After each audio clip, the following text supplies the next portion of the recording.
when we look at, for example, risk assessment, this often has been construed as very narrow and based on science, right, and scientific expertise. But of course, even within the Cartagena Protocol, in its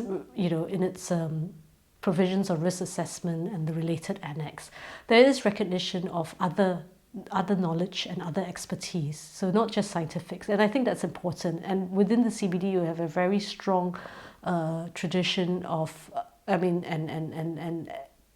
acknowledgement of the role that Indigenous peoples and local communities play, for example, or the traditional knowledge they hold, that is relevant also, and these are relevant for assessing impacts.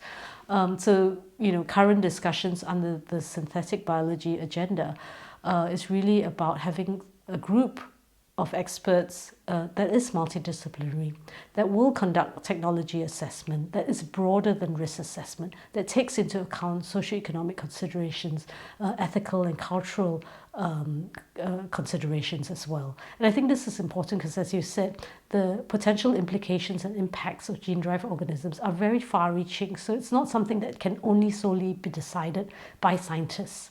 But we do need greater inclusivity, participation, and consultation with Indigenous peoples and local communities. And the CBD has also recognized that the issue of free, prior, informed consent when it comes to gene-drive organisms is very important.